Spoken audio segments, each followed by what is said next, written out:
Seguimos en el living, tenemos el gusto de recibir al ministro de Medio Ambiente, Adrián Peña. Desde que comenzamos el programa tenemos la intención de invitarlo, nunca habíamos podido por tema de agenda, pero la verdad que es un placer recibirte acá en el programa. ¿Cómo estás? No, con mucho gusto participar y bueno, también sé que los temas ambientales les inquietan e incluso tenemos alguna propuesta con el canal para participar más activamente, no el ministro, sino el ministerio, semanalmente con ustedes en temas que tienen que ver con la cartera.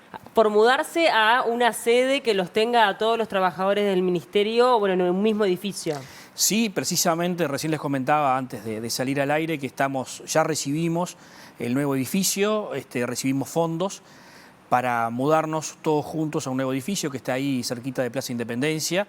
Son 6 pisos donde va a estar funcionando la sede central del ministerio aquí en Montevideo con el entorno de los 500 funcionarios, que hoy los tenemos desparramados en el actual Ministerio de Vivienda, en la propia Torre Ejecutiva donde estamos nosotros con el subsecretario y la Dirección General, en Galicia y Rondó donde está la Exdinama, por la calle Galicia donde hay 2 apartamentos donde está la División Costas, en la calle Rondó donde está Dinagua, en el Latu, es un desparramo. Claro. Hoy eso también nos complica en eficiencia, camionetas que van, que vienen con expedientes, hoy vamos a estar juntos, pero sobre todo esto tiene 2 cosas importantes. Una, consolidar el ministerio desde el punto de vista institucional, con esa combinación de direcciones que vinieron de diferentes lugares. El Ministerio de Ambiente se genera en el 2020, hoy tenemos la estructura organizacional cerrada con las diferentes direcciones, el ministerio está funcionando desde el punto de vista institucional, ahora también con sede propia, es muy importante. Y es muy importante para mejorar la calidad de trabajo de las personas, ¿no? Donde están trabajando hoy los funcionarios en algunos lugares, bueno, las condiciones no son las mejores, tenemos problemas de humedad, de cañerías, de cableado eléctrico, es decir, edificios viejos. Bueno, la calidad del laburo va a cambiar mucho con esto y eso también nos tiene muy conformes porque el capital del ministerio es sus funcionarios. Y algo aprendí en estos 2 años es que tenemos un nivel de funcionarios excelente en cuanto a su formación, pero también en cuanto a su compromiso, ¿no? El Estado puede pagar lo que puede pagar y gran parte de estos profesionales estarían ganando mucho más en la actividad privada, sin embargo tienen un compromiso con su vocación y están al servicio del ministerio en las diferentes áreas y bueno, poder mejorar de este modo es algo que nos tiene muy conformes. Además, generamos algunos ahorros, porque hoy estamos alquilando por ahí y mal. Entonces ahora, bueno, centraliza un poco todo, ¿no? y mejoramos también en gestión. Ministro, en realidad, ¿cómo se gestó esto de la selección y por qué se le termina eligiendo este edificio que está ubicado en calle Juncal? Bien, hubo un llamado a licitación, el Ministerio tenía algunas restricciones, digamos, algunas exigencias en cuanto a lo que necesitaba. Se abrió una licitación para un radio del entorno de 2 kilómetros de la Plaza Independencia, para tampoco cambiar el lugar, digamos, de trabajo de los funcionarios. Se presentaron 6 edificios y bueno, el que ganó fue y bueno, ya se adjudicó y estamos en ese proceso. Calculo que en marzo, estamos con todo el tema de informática, de cableado, de servidores, calculo que en marzo ya estemos en el nuevo edificio. ¿Es una combinación entre precios, lo que necesitaban? Sí, el lugar es muy bueno, es moderno, a su vez gran parte del amoblamiento está ya instalado en condiciones para ser usado, eso le permitió ahorros al Estado. Y la ubicación también es importante, bueno, reúne como que todas las condiciones para estar todos juntos ahí y bueno, creo que por marzo ya estamos inaugurando el nuevo edificio. Estamos atravesando una situación complicada en nuestro país por la sequía. Tenemos, bueno, una escasez hídrica que ha requerido o va a seguir requiriendo subsidios por parte del Estado, sumado a los incendios forestales. ¿Cómo es que se trabaja desde el Ministerio, sobre todo con las consecuencias que deja todo esto, ¿no? Bien, primero tomar nota de un problema bien importante que es recurrente, pero que a veces en Uruguay no tomamos conciencia, y es los efectos del cambio climático, los problemas vinculados al cambio climático. Esta es la 3ª sequía consecutiva de verano, de primavera y verano en el Uruguay, que genera todo este problema vinculado al agua y en lo que tiene que ver al agua potable, pero también al agua para la producción. Entonces creo que ahí hay un tema que todavía no nos termina de cerrar como país, y es que el Uruguay es un país muy afectado por el problema del cambio climático. Es un país que no genera, ¿verdad?, emisiones que justifican el problema del cambio climático. Es apenas el 0,03-0,04% de las emisiones globales, pero sí es un gran afectado. Es un país en el que se repiten las sequías, es un país en el que se repiten las inundaciones, es un país que va a perder 12.000 hectáreas de aquí a finales de siglo por aumento del nivel medio del mar. o sea, el mar nos está comiendo la costa, ¿verdad? Que vamos a perder 28.000 kilómetros cuadrados por erosión, que las temperaturas van a aumentar de aquí a finales de siglo más de 3 grados. Eso va a pasar sí o sí, más allá de lo que el Uruguay haga. Entonces, lo importante es tomar conciencia de estas cosas y diseñar desde la política pública y desde las decisiones de los privados, precisamente políticas que tengan en cuenta esto. Entonces, lo primero acá es comenzar a prevenir, comenzar a generar herramientas que nos permitan pasar estos momentos difíciles de mejor manera, cosa que quizás no hemos hecho del todo bien. Gestionar mejor el recurso hídrico, generar más posibilidades para los productores, para el acceso al agua, fomentar mucho más lo que tiene que ver con la represa, lo que tiene que ver con el riego, lo que tiene que ver con las reservas de agua, con los pozos de agua. Eso es algo en lo que tenemos que seguir trabajando, sobre todo con el sector productivo. Indudablemente esto afecta directamente a la matriz económica, somos un país agropecuario, entonces estas sequías nos afectan productivamente, afectan la economía. Es necesario trabajar con esa clave. Entonces, nosotros instamos mucho desde el Ministerio a bajar a tierra el problema del cambio climático, que no son unos cuantos científicos que se reúnen en el mundo y sacan documentos cada tanto, sino que es un problema bien real que afecta mucho y que afecta mucho a lo que menos tienen. Por ejemplo, hoy quienes padecen primero de la escasez de agua son los que menos tienen, que no tienen posibilidad de haber hecho, por ejemplo, una obra de infraestructura en su campo, o que no tienen posibilidad, por ejemplo, si yo no le llevo agua de OCE, de comprar el bidón en el supermercado. Y eso es muy importante. El cambio climático tiene una cara humana que afecta a las personas, una cara social que no se evalúa. Entonces, este tema para nosotros es bien relevante. Venía hablando recién con el presidente de OCE. OCE está bajo la órbita del Ministerio de Ambiente. Son horas de estrés, ¿no? Señala que la Costa de Oro tiene, justamente un gran problema, al menos desde Salinas a Parque del Plata. Bueno, nosotros asumimos con este problema, el directorio de OCE asumió con este problema, ha hecho inversiones importantes, hay más fuentes de agua y hay más plantas de potabilización, más UPAs instaladas, hay más agua bruta que lo que había al comienzo, pero con tanta sequía en algún momento se puede sentir nuevamente el servicio, como lo sentimos en el primer verano luego de asumir del 20 al 21. A su vez, hay otros lugares con estrés. Acabamos de solucionar una situación en Colonia Valdense, en Nueva Albesia básicamente. En San José se están haciendo esfuerzos en este momento. Están los funcionarios de OCE con balsas instalando nuevas tomas en lugares más profundos para que no escasee el agua en San José, en la ciudad, donde hemos pedido también un uso racional de la misma. Pero hay muchos lugares con problemas y todavía nos queda algún tiempo hasta que aparezcan las precipitaciones que en el horizonte cercano no están. Entonces aquí también vale una reflexión, porque hoy estamos en un momento de debate sobre la propuesta del gobierno de avanzar con el proyecto Arasatí. Bueno, a mí me cuesta creer cómo, con lo que estamos viviendo en esta situación, hay mucha gente que dice que no hay urgencia por una solución de este tipo, cuando hoy tenemos al límite del colapso gran parte del país en materia de agua potable. De todas maneras, el cuestionamiento a veces viene más por la gestión, por la modalidad. Hay una primera que es: esto no es urgente, esto no se necesita ya. ¿Cuál es la urgencia de avanzar tan rápido con este proyecto? Hay otras observaciones para las cuales tenemos respuesta, pero este es uno de los puntos. Entonces digo, ese punto queda demostrado con la situación que estamos viviendo. Además, no olviden ustedes que otra situación compleja se está viviendo en Maldonado, se está viviendo en Punta del Este. ¿Por qué? Porque la capacidad de producción de Laguna del Sauce es limitada.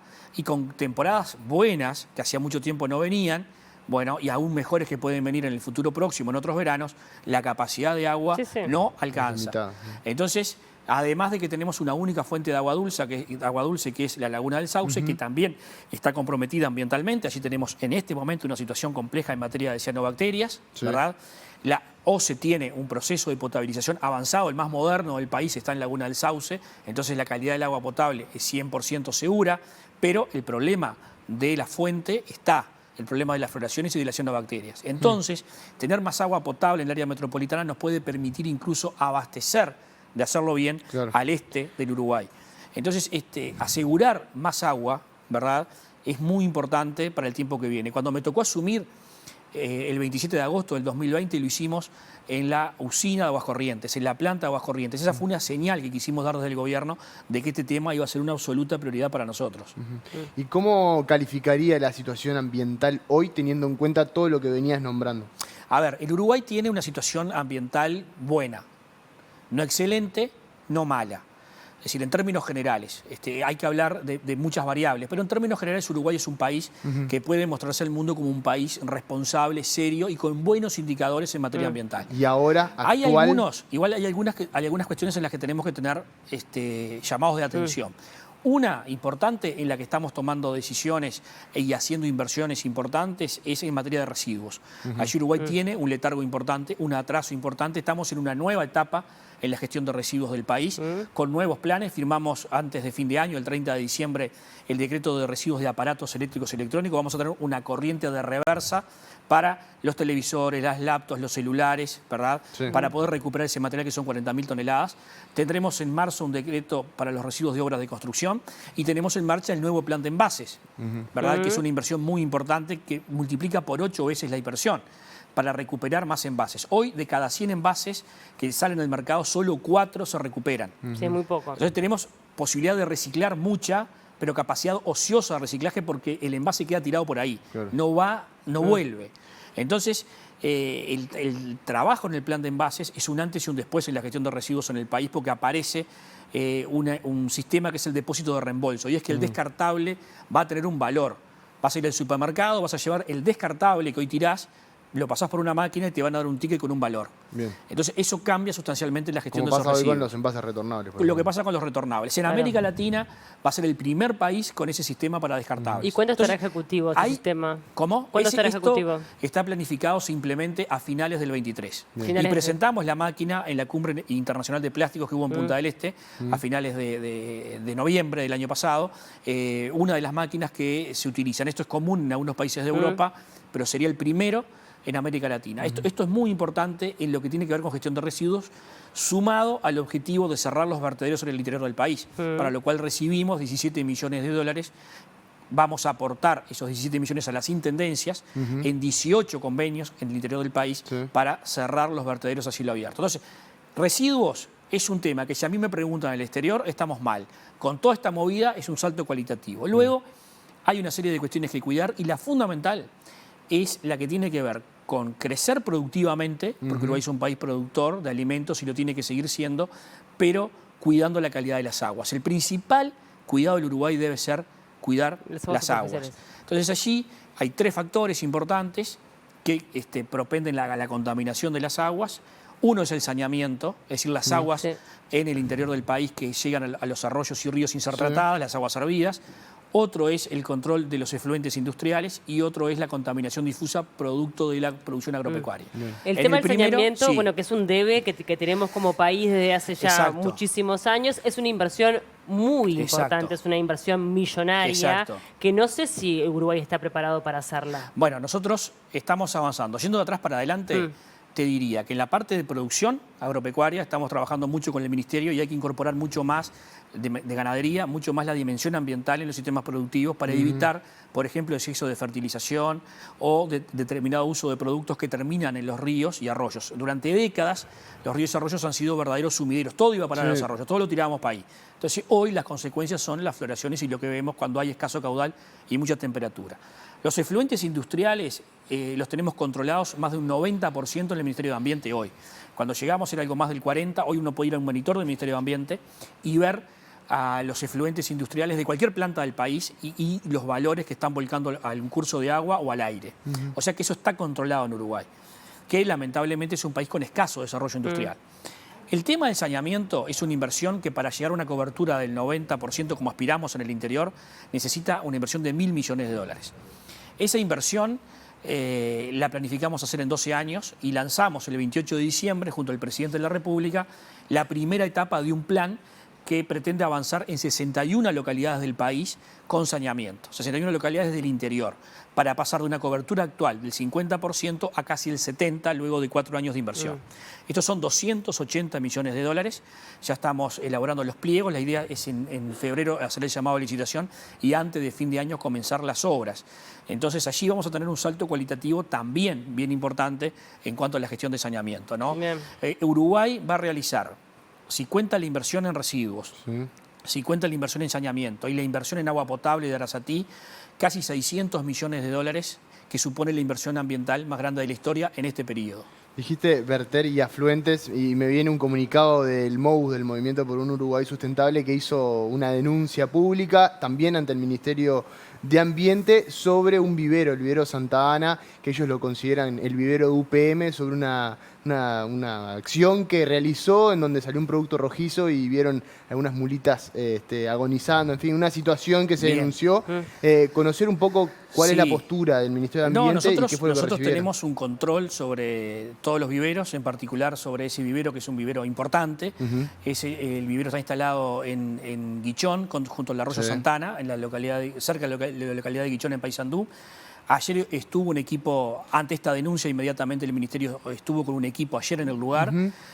Bueno, hay un vecino que denuncia, estuvimos revisando, digamos que con la sequía no se advirtió que efectivamente hubiesen pasado efluentes del vivero al vecino. Luego sí había un lugar con una especie de charco de agua donde se tomaron muestras que están en análisis en este momento en el laboratorio, donde hay que comprobar si el nivel y si de las muestras surge que allí hay algún contaminante producto del vecino, que es el vivero.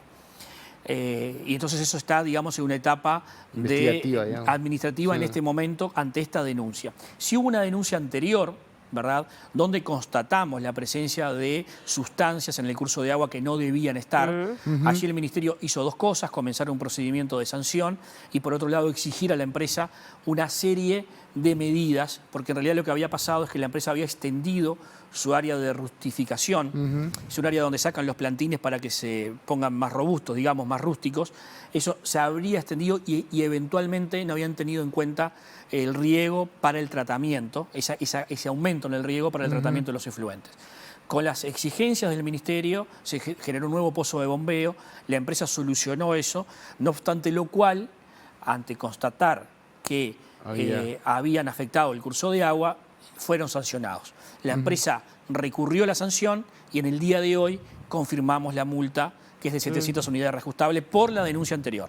Esta nueva está en proceso. O sea, el vivero se lo multó ahora por 700 unidades reajustables por la denuncia anterior. Y ahora se sigue investigando. Bueno, ahora estamos arrancando un nuevo proceso con respecto a esta denuncia reciente que comienza su camino. Perfecto. ¿Y los controles en UPM cómo se vienen dando? Bien, en UPM tenemos el control de la UPM 1, donde estamos al día. Y en materia de UPM 2, las obras están terminadas. Hoy el Ministerio está auditando, digamos, que la empresa haya cumplido con todos los requisitos ambientales exigidos en la autorización oportuna, que es del anterior gobierno. Estamos controlando eso. Los equipos del Ministerio, está trabajando también la empresa en ese sentido. Algo muy importante, y es que antes de que la empresa comience a operar, la autorización para operar se la da el Ministerio de Ambiente. Es la autorización ambiental de operación, no puede hacerlo sin tenerla. Para que se pueda otorgar la autorización de operación, tienen que constatarse 2 años de monitoreo continuo de las variables que establecen la línea base del Río Negro. ¿Qué quiere decir? Hace 2 años estamos midiendo, ¿verdad?, en 4 variables el Río Negro. ¿Por qué? Porque eso nos va a dar la información de cómo está el río hoy, para luego comparar con cuando la empresa comience a operar y ver si efectivamente afectó al ambiente en esas 4 dimensiones. Esa línea tiene que tener 2 años de medición completa. Entonces, los técnicos del Ministerio están evaluando cuándo se cumplen los 2 años, porque hay variables que todavía no la han cumplido. Entonces, esa fecha es muy importante para poder definir cuándo el Ministerio autoriza operar. Nunca podrá operar antes de constatar que tenemos la información completa de los 2 años en todas las variables y en todos los indicadores. Estamos en ese laburo. Adrián, ¿qué tanta libertad tiene un Ministerio de Ambiente en un país donde, bueno, obviamente hay una productividad necesaria, hay un crecimiento económico que se debe responder y donde, bueno, el impacto ambiental siempre está cuando está en la mano del humano? A ver, yo creo que el Ministerio tiene mucha espalda. Tiene mucha espalda porque Uruguay tiene un cuerpo normativo potente. Y allí a un Ministerio de Ambiente y un Ministro de Ambiente tiene que estar bien parado en qué es lo que tiene que hacer. Yo creo que el respaldo el Ministro lo tiene. Luego está en las resoluciones y en el apoyo técnico que tenga a la hora de definir. A mí me parece que es un ministerio que debe ser siempre con centro en decisiones con fundamento técnico, no político. Entonces, en este caso, en mi caso, las decisiones son siempre fundamentadas por nuestros técnicos y allí se define. Yo creo que la normativa es buena Uruguay lo ha hecho bien en ese sentido. Hay que mejorarla permanentemente porque esto va cambiando y hay que tener recaudos de actualizar la información en materia ambiental y la legislación en materia ambiental, pero creo que el respaldo está dado y que las decisiones hay que tomarlas. Uruguay no tiene posibilidad alguna de crecimiento si no cuida sus recursos. Es decir, que una decisión mal tomada hoy es hambre para mañana, seguro. La gran oportunidad del Uruguay, desde mi punto de vista, es mostrarse al mundo como un país serio en estos temas. Como Uruguay lo ha construido en otras áreas, en materia financiera, a través de los diferentes gobiernos, en materia de relacionamiento internacional, en materia de estabilidad política y social, que eso es patrimonio del Uruguay, porque lo han construido todos los partidos que han gobernado y la sociedad, ¿no? En lo ambiental es lo mismo. Sobre ese estatus que Uruguay tiene, debe construir confianza a nivel ambiental. Para eso, nosotros tenemos que demostrar que lo hacemos bien. Para demostrar científicamente que lo hacemos bien, hay que hacerlo bien. Claro. A ver, el Uruguay es un país productor de alimentos. El mundo va a tener 50.000 millones de habitantes en poco tiempo, ¿verdad? Nosotros tenemos que darle de comer 10.000 millones de habitantes en el 2050, perdón. Nosotros tenemos que alimentar a esos 10.000 millones de habitantes. Claro. Uruguay tiene un rol porque produce para 10 veces sus habitantes comida y puede producir para 20 veces sus habitantes comidas. Y el destino del Uruguay es el mundo. El 80% de la carne va al mundo, el 70% de la leche va al mundo, el 90% del arroz va al mundo. Y ese mundo exige que lo hagamos bien ambientalmente. Entonces el que acá piensa hacerlo mal ambientalmente no está entendiendo que se está jugando su laburo de los próximos años. ¿Pero presionan los intereses económicos? Siempre. Claro. Siempre y va a seguir pasando, ¿no? Y es razonable que pase, y no solo al ministro de Ambiente, a otros tomadores de decisión. Claro, pero lo importante es esto, la norma, ¿no? El marco jurídico y las decisiones teniendo claro cuál es el bien superior. Y el bien superior está claro que es preservar para poder seguir produciendo. Si nosotros arruinamos hoy, no tendremos mañana. Claro. Y a su vez, insisto, Uruguay tiene hoy, no el año que viene, hoy una oportunidad de destacarse a nivel internacional. Nosotros venimos trabajando mucho en este sentido. Por ejemplo, nosotros estamos... ¿Cómo le fue en la COP? Nos fue muy bien en la COP y venimos mostrando a Uruguay con ese liderazgo. A ver, nosotros, junto al Ministerio de Ganadería, al INIA, al INAC y al INALE, estamos construyendo una herramienta que es la huella ambiental de la ganadería. Estamos midiendo, ¿verdad?, en 3 variables y en decenas de indicadores cómo la ganadería afecta al ambiente, ¿verdad? Y eso lo estamos mostrando. Hoy podemos ver eso a nivel de seccional policial y nuestra aspiración es poderlo ver a nivel predial. Esto no existe en el mundo, porque no hay país que tenga más información de su ganado que nosotros, desde la trazabilidad, pero también de otras variables como el suelo, como la calidad del agua. Tenemos mucha información que si la cruzamos nos permite valorizar ese producto que Uruguay saca. Eso es el valor ambiental agregado. Uruguay tiene allí una oportunidad porque el mundo pide esto. El 1 de enero, el otro día, en Europa comenzaron a restringir el ingreso de aquellos productos en 7 cadenas que no demuestren la no desertificación. Es decir, no van a aceptar ningún producto en que se haya deforestado. Por ejemplo, nosotros podemos demostrarlo. O sea, el mundo nos está pidiendo eso y en esas ligas puede jugar Uruguay. Ahora, también, bueno, hay varios temas que son importantes y sobre todo que hay que atender de manera como más inmediata. La otra vez, bueno, tú comentabas que sos del departamento de Canelones, hubo un problema con un caño colector que afectó una playa, puntualmente la playa de Solimar. ¿Cómo está la situación? ¿Qué es lo que pasa? ¿Es una situación que se puede volver a repetir? Mucha gente no entendía cómo es que puede llegar a ocurrir una cosa de este tipo. En realidad ocurrió y en realidad todo funcionó bien. Y ojalá y siempre pase así. No hubo ninguna afectación a la playa. En ningún momento. Todas las muestras que tomamos demostraron que los niveles, en verdad, desde el punto de vista sanitario, estuvieron siempre por debajo de lo permitido. Pero de todas maneras estuvo la bandera sanitaria y se pidió que la gente no entre al agua. Nosotros, en acuerdo con la Intendencia de Canelones, al no tener todavía la información del laboratorio, definimos, por prevención, por precaución, que las playas tuvieran bandera sanitaria. Pero en realidad no hubo afectación. Se rompió una pieza que va en una reducción de un caño grande a un caño menor. Esa pieza era de difícil reparación, entonces por un tiempo, por unas horas, estuvo volcando materia cruda sin procesamiento al Río de la Plata. De todos modos, el colector, el emisario y la obra siempre estuvieron diseñadas para tener en cuenta esta contingencia. Entonces el punto de descarga a 700 metros de la playa, ¿verdad?, de la costa, el punto de descarga estaba en un lugar donde además las corrientes llevan la materia hacia otro lado. Por tanto, se diseñó la obra pensando en una posible contingencia de este tipo que nunca se había dado por una obra nueva. Es la primera vez que hay una rotura. Entonces, allí funcionó todo. ¿Qué funcionó? Primero, que lo previsto en el diseño de la obra estuvo bien hecho, por tanto, no hubo problemas en la afectación hacia las playas. Segundo, que la OCE trabajó de manera muy efectiva, muy rápidamente, con apoyo de equipos entre Canelones y Montevideo para solucionar rápidamente este problema. Y tercero, la coordinación entre el Ministerio de Ambiente, OCE y la Intendencia. Funcionamos bien, tenemos muy buen diálogo, logramos hacer una comunicación rápida, evitar que la gente se bañara, poder informar con claridad, no esconder nada, funcionó, ¿verdad? ¿Puede volver a pasar? Puede volver a pasar, pero sabemos que la obra estuvo diseñada de tal forma de no afectar. El proyecto original ya viene bien. Sí. Pero ¿por qué se puso la bandera sanitaria? ¿Por una cuestión de precaución? Por precaución, porque ante no tener los datos que de las muestras tomadas, mientras demoraba el informe del laboratorio, para evitar riesgos. Porque en ambiente rige un principio que es el mismo de la salud, que es el precautorio. Sí.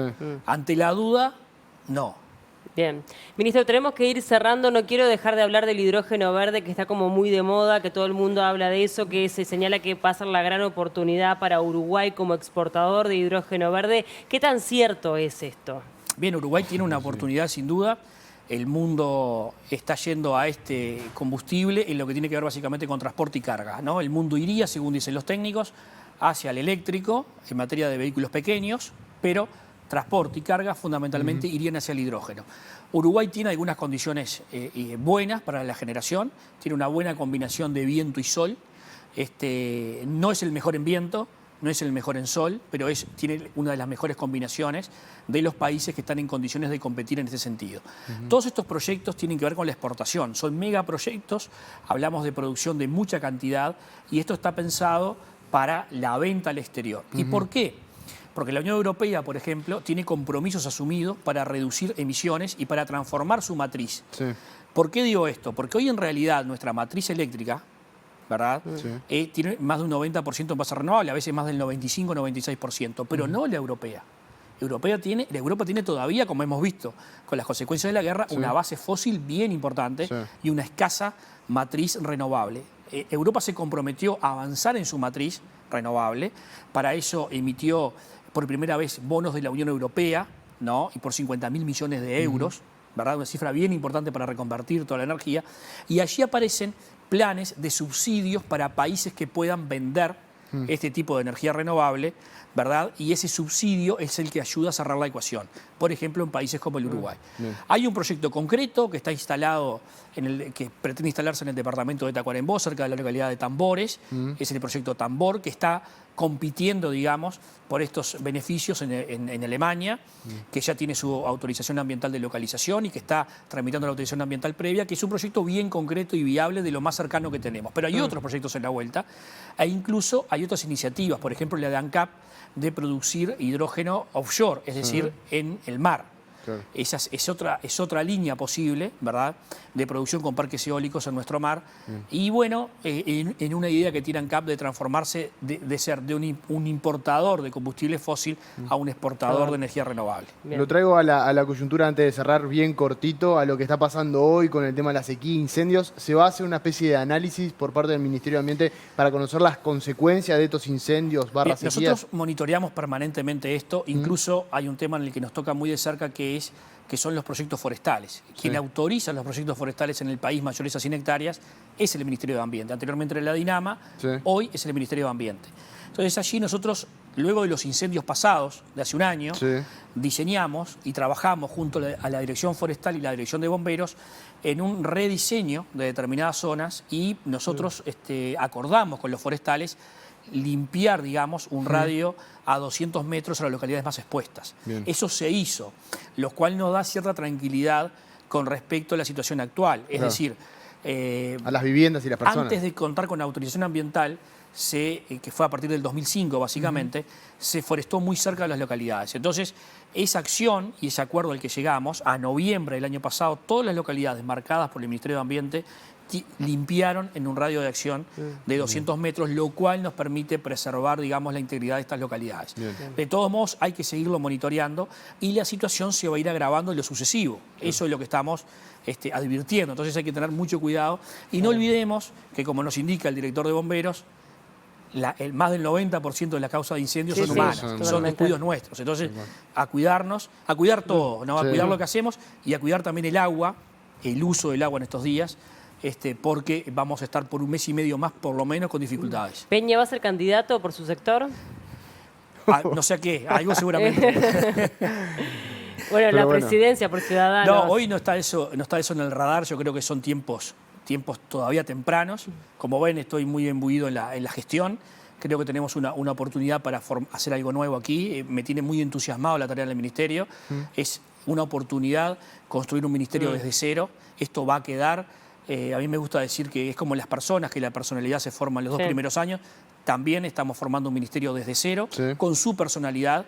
Por eso me gustó mucho la pregunta de cómo se para un Ministerio de Ambiente. El Ministerio de Ambiente tiene que ser un ministerio respetado cada vez más a la hora de la toma de decisiones. No alcanza con el nombre, tiene que ser respetado a la hora que se decidan las cosas.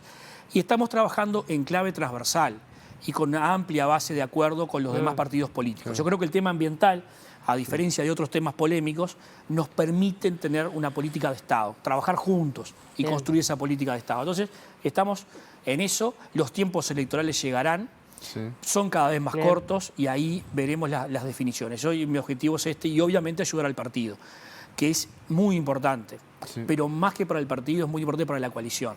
¿Y tenés tu candidato? Si tengo mi candidato. Sí, obviamente para Ciudadanos. Yo creo, fuera de que seas vos, ¿no? Yo creo que hay varios en el partido que pueden ser candidatos o candidatas. Robert Silva. Robert Silva sería un gran candidato, es un amigo, tiene un desafío enorme con la tarea que está llevando adelante. Con la reforma, y allí hay todo un tema, pero naturalmente es alguien colorado, formado, que tiene la confianza nuestra, pero hay además otros. Hay gente con ganas, hay gente que se está destacando en la función de gobierno. Ustedes saben que al Partido Colorado el saco que le sienta bien es el de gobierno. Le cuesta mucho el traje de oposición. Pues si ustedes se fijan, el Partido Colorado siendo oposición nunca fue una oposición dilapidante, nunca fue una oposición cerrada, siempre fue una oposición constructiva, porque tiene el ADN del gobierno en las venas. Entonces, ahí estamos cómodos y ahí hay muchos hombres y mujeres que se destacan. Y de ahí puede salir cualquiera candidato. Bueno, yo tengo una más. No, dale. Una más, la última, y no molesto más. Andrés Ojeda, con esta polémica que se dio, también parte de Ciudadanos, su función dentro de la abogacía privada, esa doble... ¿Qué polémica se dio? Que el sindicato policial le pidieron que no actúe, en fin. La verdad no estoy enterado. Bien. Pero Andrés también es otro activo del partido. Colorado nos colabora todo el tiempo, o sea, muy conocedor de sus temas, con un perfil interesante, joven. Bueno, me encanta que tenga ganas y que quiera hacer. Entonces, tiene un lugar sin duda en la política. Claro. ¿Cuál será? Bueno, hay que trabajarlo, hay que ver. Pero ahí ya hablamos de 3, 4 nombres. Hace 5 años no aparecía nadie en el radar. Y hay más nombres, ¿no? Claro. Ustedes vieron lo que pasó ayer con los datos que tenemos. Tenemos el Internet más barato de América Latina. Tuvimos un récord, ¿no? en lo que tiene que ver con la cantidad de clientes de Antel el año pasado. O sea que allí hay alguien haciendo muy bien las cosas. Tenemos un gran presidente de ANCAP, del que poco se habla, que transformó una empresa deficiente, que era el dolor de cabeza de todos los uruguayos, en una empresa exitosa que le ha ahorrado casi 400 millones de dólares a los uruguayos. Entonces, hay allí gestión. Los colorados están mostrando capacidad de gestión y exitosa en el gobierno, y ahí cualquiera puede ser candidato. Adrián, bueno, te agradecemos, tenemos que despedirte porque la verdad es que nos quedaríamos hablando toda la tarde, pues se nos fue larga la entrevista. Nos queda también pendiente lo de H, si le quitaron el respaldo o no, pero bueno, quedará para la próxima. A la orden. Muchas gracias por el tiempo. Gracias. Muy conforme con el sector en cómo actuó en el caso de la vicecanciller. Bien. Muy conforme porque lo tomamos con mucha seriedad y bueno, creo que está claro cómo actúa Ciudadanos en estos casos. Entonces, estamos muy conformes y a la orden. ¿Y la salida de H, reciente Ciudadanos en algún punto? Era previsible en la medida que si ella renuncia porque siente que el sector no la apoya, el paso siguiente es no participar del sector y me parece que era consecuencia lógica de los hechos. Bien. Gracias por el tiempo. A la orden. Con mucho gusto.